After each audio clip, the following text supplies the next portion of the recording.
നമഃ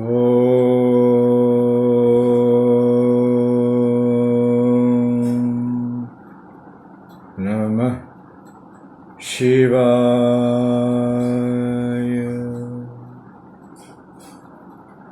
നമസ്കാരം സുഹൃത്തുക്കളെ, എൻ്റെ പേര് അരുൺ പ്രഭു. നിങ്ങൾക്കെല്ലാവർക്കും എൻ്റെ ചാനലിലേക്ക് സ്വാഗതം.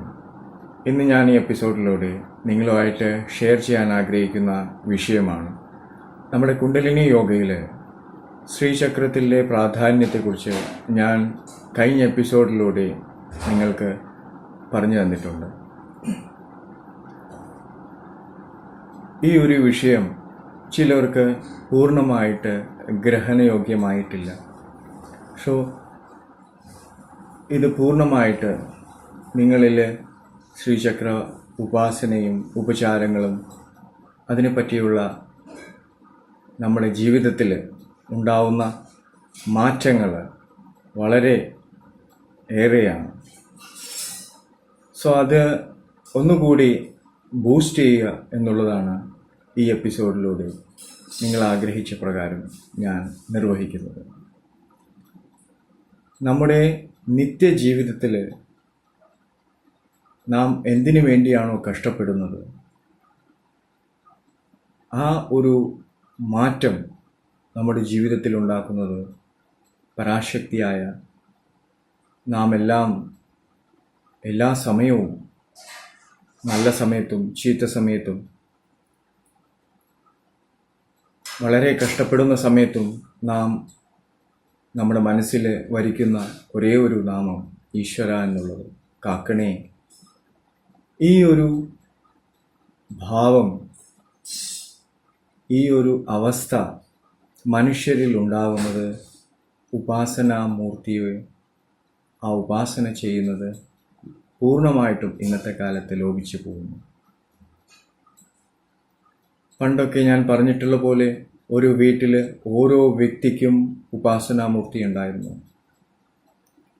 ശ്രീചക്രോപാസകരായിരിക്കും ഒട്ടുമിക്കവരും. നാം ഇന്ന് കാണുന്ന മഹാക്ഷേത്രങ്ങളിൽ അവിടുത്തെ ശക്തി ചൈതന്യം എന്ന് പറയുന്നത് ശ്രീചക്രമാണ്. എന്തുകൊണ്ടെന്നാൽ അത് കോസ്മിക് ജനറേറ്റർ എന്ന് തന്നെ വേണം പറയാം. അന്തരീക്ഷത്തിലുള്ള എല്ലാ പോസിറ്റീവ് എനർജിയെയും വലിച്ചെടുത്ത് നമ്മളിലേക്ക് ബൂസ്റ്റ് ചെയ്യുന്ന ഒരു പ്രവണതയാണ് ശ്രീചക്രം ചെയ്യുന്നത്. മാത്രവുമല്ല, നാം ഉപാസിക്കുന്ന ഉപാസനാമൂർത്തിയുടെ ശക്തിപ്രഭാവം നമ്മെ അറിയിക്കുന്നതും ശ്രീചക്രമാണ്. നിങ്ങൾക്കിവിടെ വന്നാൽ അറിയാം ശ്രീചക്രത്തിൻ്റെ എത്ര വൈബ്രേഷനാണ് ഇവിടെ വന്നാൽ നിങ്ങൾ അനുഭവപ്പെടുന്നത്. ഒട്ടുമിക്ക മാരാരോഗങ്ങളും ഒരു വ്യക്തിയുടെ മാനസികവും ശാരീരികവുമായിട്ടുള്ള ഏതവസ്ഥയും മാറ്റാൻ കഴിവുള്ള ഒരു പ്രത്യേക കഴിവ് ആ ശ്രീചക്ര ഉപാസനയിലൂടെ നമുക്ക് കൈവരിക്കാം. ഞാനിവിടെ വരാൻ പറയുന്നതും അതുതന്നെയാണ്. ശ്രീചക്രത്തിൻ്റെ ഉപാസനയുടെ ഫലം, അതിൻ്റെ റേഡിയേഷൻ എത്രത്തോളം ഒരു വ്യക്തിയിൽ മാറ്റം വരുത്തുന്നു, അതും വെറും സെക്കൻഡുകൾക്കുള്ളിൽ. ആ ഒരു ഭാവം നിങ്ങളുടെ ഓരോ വീടുകളിലും ആ ശക്തി ഉണ്ടാവണം. ആ ശക്തി നമ്മളുടെ വീടുകളിൽ ഉണ്ടാകുമ്പോൾ ഉണ്ടാവുന്ന ആ വൈബ്രേഷൻ, നിങ്ങൾക്കിവിടെ കിട്ടുന്ന അതേ വൈബ്രേഷൻ, അതിലും കൂടുതൽ ചിലപ്പോൾ നിങ്ങൾക്ക് അത് ഗ്രഹിക്കാനാവും. പിതൃദോഷമാണെങ്കിലും വാസ്തുദോഷമാണെങ്കിലും ജാതകദോഷമാണെങ്കിലും നമ്മളുടെ കുടുംബത്തിലുണ്ടാകുന്ന നെഗറ്റീവ് വൈബ്രേഷൻ അബ്സോർബ് ചെയ്ത് എപ്പോഴും പോസിറ്റീവ് എനർജി സ്പ്രെഡ് ചെയ്യുന്ന ഒരു തത്വം കൂടിയാണ് ശ്രീചക്രമേരു എന്ന് പറയുന്നത്. ഇന്നത്തെ കാലത്ത് നാം വീടുകളിൽ കയറുമ്പോൾ തന്നെ ഒരു നെഗറ്റീവ് എനർജിയാണ് നമുക്ക് ഫീൽ ചെയ്യുന്നത്. കാരണം ഓഫീസിലെ ടെൻഷൻ, അല്ലെങ്കിൽ ബിസിനസ്സിലെ ടെൻഷൻ, വീട്ടിലുണ്ടാവുന്ന നെഗറ്റീവ് വൈബ്രേഷൻ ഒക്കെ കൂടി നോക്കുമ്പോൾ ശ്രീചക്രം നമുക്ക് വളരെ അത്യന്താപേക്ഷിതമായിട്ടുള്ളൊരു ഘടകമായിട്ട് മാറുന്നു. പ്രത്യേകിച്ച് ഈ നൂറ്റാണ്ടുകളിൽ, നാം ഇപ്പോൾ ജീവിക്കുന്ന ഈ നൂറ്റാണ്ടിൽ ശ്രീചക്രമേരു ഉപാസനയെപ്പറ്റി പല കിംവദന്തികളും നാം കേൾക്കാറുണ്ട്. ശ്രീചക്രം ഉപാസിച്ച് കഴിഞ്ഞാൽ നമുക്ക് കുടുംബം വിട്ട് സന്യാസത്തിലേക്ക് പോകേണ്ടി വരും, അല്ലെങ്കിൽ കുടുംബത്തിൽ കലഹം ഉണ്ടാവുന്നു, അല്ലെങ്കിൽ കുടുംബത്തിൽ പല നെഗറ്റിവിറ്റി വരാൻ സാധ്യതയുണ്ട് എന്നൊക്കെ. പക്ഷേ എൻ്റെ കൂട്ടുകാർ, നിങ്ങൾക്ക് എല്ലാവർക്കും അറിയാം, നിങ്ങൾ ശ്രീചക്രോപാസന ആത്മാർത്ഥമായിട്ട് ചെയ്യുന്നു. അതിൽ മെയിനായിട്ട് നാം ഓർക്കേണ്ടത്, നമുക്ക് ഒരു പ്രത്യേക റൂളോ റെഗുലേഷൻസോ ഇല്ല എന്നുള്ളതാണ്. നാം ലളിത ത്രിപുരസുന്ദരിയെയും ശിവ പാർവതി കൺസെപ്റ്റാണ് ശ്രീചക്രം എന്നറിയാം. പക്ഷെ ശിവന്റെ പല ഭാവങ്ങളുണ്ട്. ബ്രഹ്മ, വിഷ്ണു, ശങ്കർ, അതേപോലെ ദേവിക്ക് ത്രിപുരസുന്ദരി, ബാല, സരസ്വതി, ലക്ഷ്മി, അങ്ങനെ പല ഭാവങ്ങളും ഉൾക്കൊള്ളുന്ന ഒരു ശക്തി ചൈതന്യമാണ് ശ്രീചക്രമേരു. അതിൻ്റെ ടോപ്പിൽ നമുക്കറിയാം 3 ഡയമെൻഷനും മേളിലൊരു ലിംഗവും. മീൻസ് ശക്തി, ശിവശക്തി കൺസെപ്റ്റാണ്. അപ്പോൾ നമ്മുടെ ഇഷ്ടദേവതയാണെങ്കിൽ തന്നെയും അതും ശിവശക്തി കൺസെപ്റ്റാണ്. ഒരു വ്യക്തിക്ക് 2 ദേവതകളാണ്, അതായത് ഒരു മെയിൽ ആൻഡ് ഫീമെയിൽ കൺസെപ്റ്റിൽ ഇഷ്ടദേവത വരുള്ളൂ. നാം രുദ്രാക്ഷം ജപിക്കുമ്പോൾ തന്നെ 108 മണികളുണ്ട്. അതിൽ ഓരോ മണിയിലും മെയിൽ ആൻഡ് ഫീമെയിൽ ഗായത്രി മന്ത്രം ആണ് നാം ഉപാസിക്കേണ്ടത്. ശ്രീചക്രം എങ്ങനെ നമുക്ക് വീട്ടിൽ സ്ഥാപിക്കാമെന്നും ഞാൻ കഴിഞ്ഞ എപ്പിസോഡിൽ നിങ്ങളുമായിട്ട് ഷെയർ ചെയ്യുകയുണ്ടായി. അതായത് നാം വീട്ടിൽ കൊണ്ടുവരുന്നു, വെള്ളിയാഴ്ച, ചൊവ്വാഴ്ച അല്ലെങ്കിൽ ഞായറാഴ്ച നാം അതിനെ പഞ്ചഗവ്യം എന്ന് പറഞ്ഞാൽ നിങ്ങൾക്ക് എല്ലാവർക്കും അറിയാം, ഗോമൂത്രം, ചാണകം, പാല്, നെയ്യ്, തൈര്, ഇത് മിക്സിതമായിട്ടുള്ള 3/4 ഭാഗവും പാലായിരിക്കണം.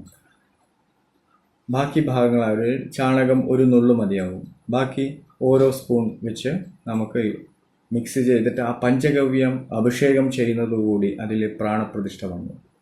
അതിന് തീർത്ഥം കൊണ്ട് അഭിഷേകം ചെയ്തതിന് ശേഷം തുടച്ച് ഒരു പ്ലേറ്റിൽ, ആ ശ്രീചക്രത്തിൽ ഉതകുന്ന ഒരു പ്ലേറ്റ് വാങ്ങിച്ച്, സ്റ്റീൽ മാക്സിമം ഒഴിവാക്കുക. ഞാൻ നേരത്തെ പറഞ്ഞു, പൂജയ്ക്ക് ഉപചാരങ്ങൾക്കെടുക്കുന്ന പാത്രങ്ങൾ പൂർണ്ണമായിട്ടും സ്റ്റീൽ ആവരുത്.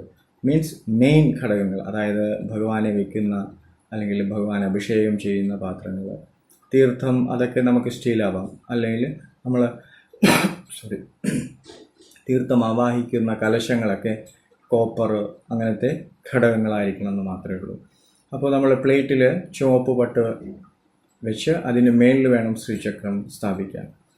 എന്നിട്ട് നമ്മുടെ ഇഷ്ടദേവതയുടെ മെയിൽ ആൻഡ് ഫീമെയിൽ, ഇപ്പോൾ ശിവനാകട്ടെ പാർവതി ആകട്ടെ, പാർവതിക്ക് സ്വയം കൺസെപ്റ്റ് ഇല്ലാത്തതുകൊണ്ട് പാർവതിയുടെ മറ്റ് അവതാരങ്ങൾ ദുർഗ, ഭുവനേശ്വരി, മഹാലക്ഷ്മി, അല്ലെങ്കിൽ ബാല, ത്രിപുരസുന്ദരി, അങ്ങനത്തെ കൺസെപ്റ്റായിരിക്കും വരുന്നത്.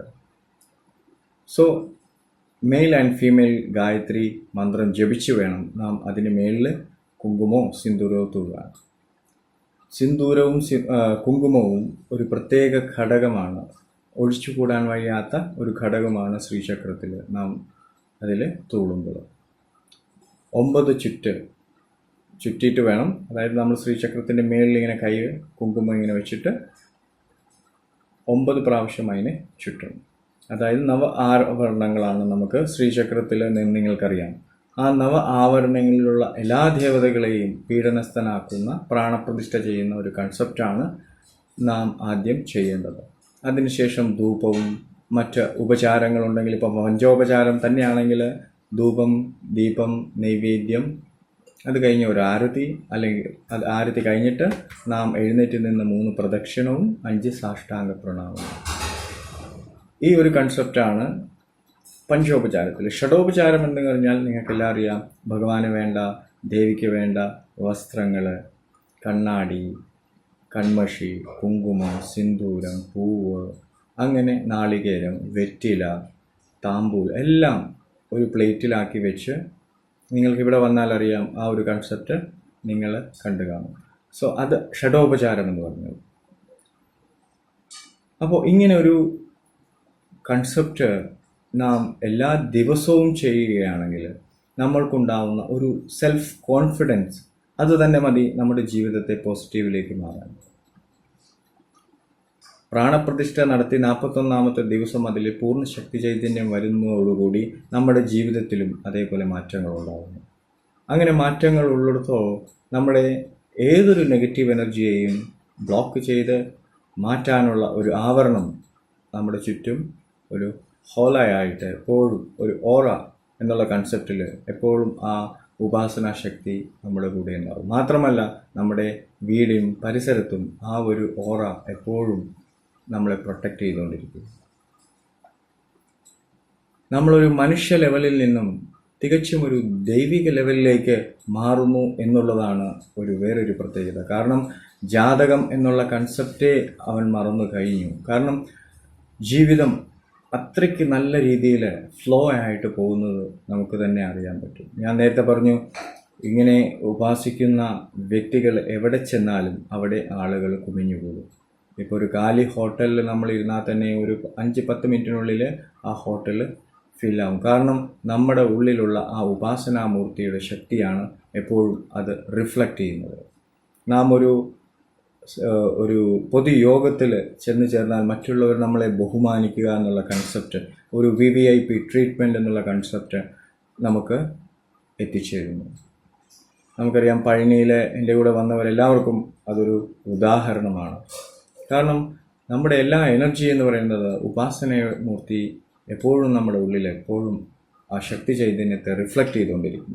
അപ്പോൾ മുമ്പിലുള്ള വരുന്ന വ്യക്തികൾക്ക് ഒരു ആകർഷണീയം, വശ്യം എന്നുള്ള കൺസെപ്റ്റ് വളർന്നു വരുന്നു.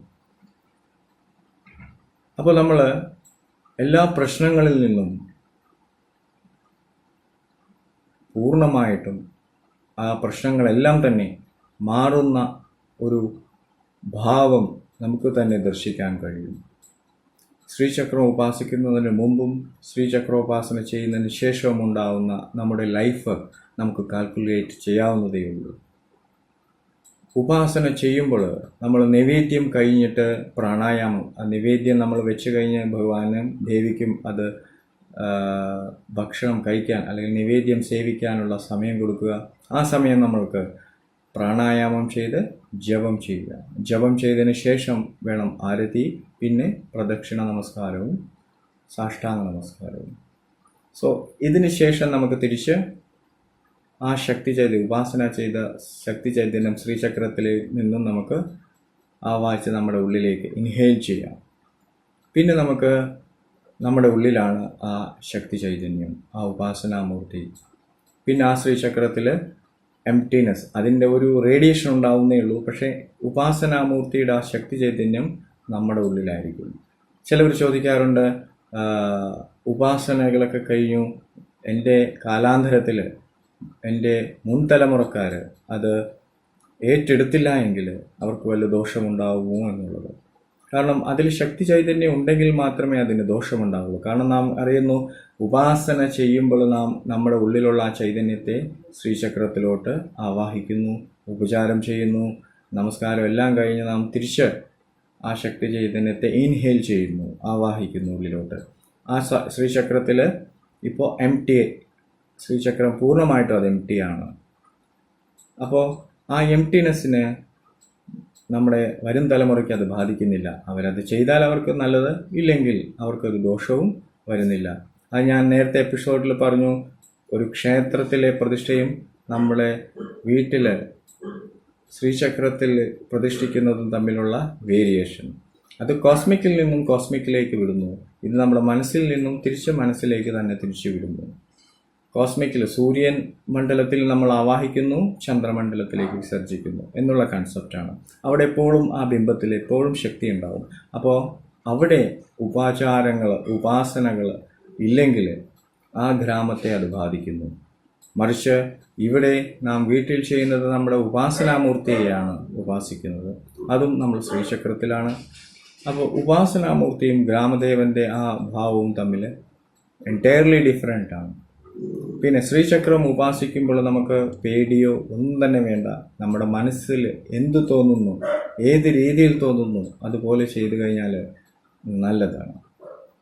കാരണം ശ്രീചക്രത്തിന് ശ്രീവിദ്യ എന്നുള്ള കൺസെപ്റ്റ് ഉണ്ട്. പക്ഷേ നമ്മുടെ ഇഷ്ടദേവതയെയാണ് നാം അതിലേക്ക് ആവാഹിക്കുന്നത്. അപ്പോൾ നമ്മുടെ മനസ്സിലാണ് ഈശ്വരൻ. അപ്പോൾ നമ്മുടെ മനസ്സിന് എന്തു തോന്നുന്നു അതുപോലെ ചെയ്യുക. നമുക്കറിയാം, അഭിഷേകം ചെയ്യണമെന്നറിയാം, അതിനെ അലങ്കരിക്കണം എന്നറിയാം, അതിന് നിവേദ്യം കൊടുക്കണം എന്നറിയാം, പിന്നെ ജപിക്കണം എന്നറിയാം. ഈ ഒരു കോൺസെപ്റ്റ് വന്നാൽ അതിന് കുറച്ചുകൂടി പ്രൗഢിന്ന് നൽകി അലങ്കാരങ്ങളാവാം, ഒരു ബിംബം വാങ്ങിച്ച് ആ ശക്തി ചൈതന്യത്തെ നാം ഇപ്പോൾ ശ്രീചക്രം നമ്മൾ പ്ലെയിൻ ആയിട്ട് വെച്ച് കഴിഞ്ഞാൽ നമുക്കൊരു നമ്മുടെ ഉപാസനാമൂർത്തിയുടെ കൺസെപ്റ്റ് പൂർണ്ണമായിട്ട് കിട്ടണമെന്നില്ല. അപ്പോൾ നമ്മൾ എന്ത് ചെയ്യുമെന്ന് പറഞ്ഞാൽ ബിംബങ്ങൾ കൂടി അതിന് സ്ഥാപിക്കും. വളരെ പൊക്കം കൂടിയല്ല, നമ്മുടെ ഈ ഒരു കൈത്തൊള്ളിൽ വീതിയുള്ള നീളമുള്ള വിഗ്രഹങ്ങൾ, അതും മുഖശ്രീയുള്ള. ഇപ്പോൾ നമ്മൾക്ക് ബിംബങ്ങൾ അവൈലബിൾ ആണ്, പക്ഷെ മുഖം നോക്കുമ്പോൾ എല്ലാം വരച്ചതാണ്. പക്ഷെ വരച്ചതല്ല വേണ്ടത്, ഉപാസനയ്ക്ക് അച്ചാണ്. ആ അച്ച് നമുക്ക് അറിയാൻ പറ്റും പൂർണ്ണമായിട്ടും ലൈവായിട്ടുള്ള ഒരു മുഖമായിരിക്കണം.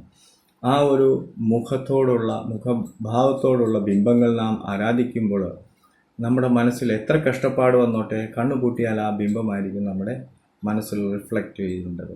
അപ്പോൾ നമ്മൾ ആ ശക്തി ചൈതന്യത്തെ തിരിച്ച് നമ്മൾ ആവാഹിക്കുമ്പോൾ നമ്മുടെ ഉള്ളിലേക്കാണ് വിടുന്നത്. പിന്നെ നമുക്ക് ആ ശ്രീചക്രത്തെ അല്ലെങ്കിൽ ആ ഉപാസനയെ നമുക്ക് പേടിക്കേണ്ട ആവശ്യമില്ല. കാരണം നമ്മളിലുള്ളത് ഈശ്വരനാണ്, മനസ്സിലുള്ള ഈശ്വരൻ. അപ്പോൾ മനസ്സിൽ നിന്ന് നമുക്ക് എന്ത് വരുന്നു അത് ഈശ്വരൻ്റെ ഇംഗിതപ്രകാരം വരുന്നതാണ്. അത് ഒരിക്കലും റോങ് ആയി വരത്തില്ല. നിങ്ങൾ ഉപാസന തുടങ്ങുമ്പോൾ, ബിംബത്തിനേക്ക് ഉപാസിച്ച് തുടങ്ങുമ്പോൾ നിങ്ങൾക്കറിയാൻ പറ്റും എത്ര നമ്മൾ ഉപാസിച്ചാലും നമുക്ക് പോരാതെ വരും. ലാസ്റ്റ് പറയുന്നത് ഒരു കുറവുണ്ട് എന്നുള്ള കൺസെപ്റ്റ് വരും. കാരണം നമ്മൾ ഓരോ ദിവസവും അതിനെങ്ങനെയൊക്കെ മനോഹരമാക്കാം, ആ ബിംബത്തെ എങ്ങനെ അലങ്കരിക്കാം, ഏത് വിധത്തിൽ അലങ്കരിച്ച എന്തൊക്കെ പൂക്കൊണ്ട് അതിനെ ചാർത്താം എന്നുള്ള ഒരു കൺസെപ്റ്റിലേക്ക് നാം വരും. ആ ഒരു അവസ്ഥയാണ് പൂർണ്ണമായിട്ടുള്ള ഉപാസന, ഉപചാരം എന്ന് പറയുന്നത്. എന്ന് നാം ഉപാസിക്കുന്നു, ലാസ്റ്റ് എൻഡ് ഇതിൽ നിന്നും നാം കുറച്ചുകൂടി ബെറ്റർ ആവണം, എന്തോ ഒരു പോരായ്മ ഉണ്ട് എന്നുള്ളത്. കാരണം ഉപാസനാമൂർത്തി, അതായത് പരാശക്തിയെ നാം എത്ര വലുതായിട്ട് അലങ്കരിച്ചാലും നമുക്ക് മതിയാവില്ല. ഇനിയും നല്ല രീതിയിൽ അലങ്കരിക്കണം എന്നുള്ള കൺസെപ്റ്റിലേക്ക് നാം എത്തിച്ചേരുന്നു. അതുതന്നെയാണ് ശരിയായ ഉപചാരവും ഉപാസനയും.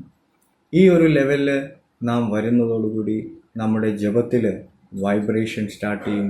പിന്നെ ആ ഉപാസനാമൂർത്തിയുടെ ശക്തി തന്നെയാണ് വരുന്നവരുടെയും എല്ലാവരുടെയും മനസ്സ് തിരിച്ചറിയാനും, എവിടെ നെഗറ്റീവ് ഉണ്ടോ അത് തിരിച്ചറിയാനും, വരുന്ന നെഗറ്റീവിനെ പോലും നമുക്ക് തിരിച്ചറിയാനുള്ള ശക്തി നമ്മളിൽ ഉത്ഭവിക്കുന്നത്. നിങ്ങൾക്ക് ഈ എപ്പിസോഡ് ഇഷ്ടപ്പെട്ടെന്ന് വിചാരിക്കുന്നു. നിങ്ങൾക്ക് എന്തെങ്കിലും സംശയമുണ്ടെങ്കിൽ ഇപ്പോൾ കോൾ ചെയ്യുമ്പോൾ നിങ്ങൾക്കറിയാം ഡേ ടൈമിൽ ഞാൻ ബിസി ആയിരിക്കും, അപ്പോൾ മൊബൈൽ സൈലൻ്റ് ആയിരിക്കും എന്നും നിങ്ങൾക്കറിയാം. നിങ്ങൾക്ക് എൻ്റെ ഞാൻ താഴെ കാണിക്കുന്ന പേസ്റ്റ് ചെയ്തിട്ടുണ്ട് എൻ്റെ നമ്പർ. അതിൽ നിങ്ങൾക്ക് വോയിസ് മെസ്സേജ് വാട്സപ്പായിട്ട് ചെയ്യാം, അതിന് ഞാൻ റിപ്ലൈ തരാറുമുണ്ട്. നിങ്ങൾക്ക് എന്തെങ്കിലും രീതിയിലുള്ള ഫിസിക്കലോ മെൻ്റലിയോ എന്തെങ്കിലും അപ്പിയറൻസ് ഉണ്ടെങ്കിൽ നിങ്ങൾക്ക് ഞാൻ താഴെ എൻ്റെ അഡ്രസ്സ് ഞാൻ പേസ്റ്റ് ചെയ്തിട്ടുണ്ട്. മാത്രമല്ല ചിലവർ ചോദിക്കാറുണ്ട് ഫീസ് എത്രയാകും എന്നൊക്കെ. അത് നിങ്ങൾക്ക് ഇവിടെ വരുന്ന എല്ലാവർക്കും അറിയാം, ഇതൊരു ബിസിനസ് അല്ല. ഞാൻ എല്ലാ എപ്പിസോഡിലും പറയാറുണ്ട്, ഇവിടെ ഒരു ബിസിനസ് അല്ല നടക്കുന്നത്. നിങ്ങളെ മാക്സിമം ശിവോഹം എന്നുള്ള തത്വത്തിൽ ശക്തി ഓം നമ ശിവായ എന്ന് ജപിച്ച് നിങ്ങൾ കണ്ണുപൂട്ടുമ്പോൾ, ഒരു രോഗിയായിട്ട് നിങ്ങൾ കണ്ണുപൂട്ടുമ്പോൾ നിങ്ങൾ തുറക്കുന്നത് ആ രോഗം മാറിയ ഒരവസ്ഥയിലേക്കായിരിക്കും. ആ ഒരു കൺസെപ്റ്റ് നിങ്ങളിൽ എല്ലാവരും എത്തിക്കുക. യാതൊരു തരത്തിലുള്ള ദുരുദ്ദേശമില്ലെന്ന് ഇവിടെ വരുന്നവർക്ക് എല്ലാവർക്കും അറിയാം. കാരണം അങ്ങനെ വാങ്ങിയിരുന്നെങ്കിൽ ഇന്ന് നിങ്ങൾ കാണുന്ന അരുൺ പ്രഭു ആയിരിക്കില്ല ഇപ്പോഴും. നിങ്ങൾ തരുന്ന ഓരോ സപ്പോർട്ടും, എൻ്റെ എല്ലാ സിദ്ധ അറിവുകളും, സിദ്ധചക്രങ്ങളുടെ അറിവുകൾ നിങ്ങളിൽ എല്ലാവരും പകർന്നു തരാനും ഇനിയും ഈ ഒരു സപ്പോർട്ട് പ്രതീക്ഷിച്ചുകൊണ്ട് ഞാൻ ഈ എപ്പിസോഡ് ഇവിടെ ഉപസംഹരിക്കുന്നു. നിങ്ങൾക്കും നിങ്ങളുടെ കുടുംബാംഗങ്ങൾക്കും നല്ലത് വരണേ എന്നാഗ്രഹിച്ചുകൊണ്ട് ഞാൻ ഇവിടെ ഉപസംഹരിക്കുന്നു. നിങ്ങൾക്കെല്ലാവർക്കും എൻ്റെ വിനീതമായ നമസ്കാരം. ഓം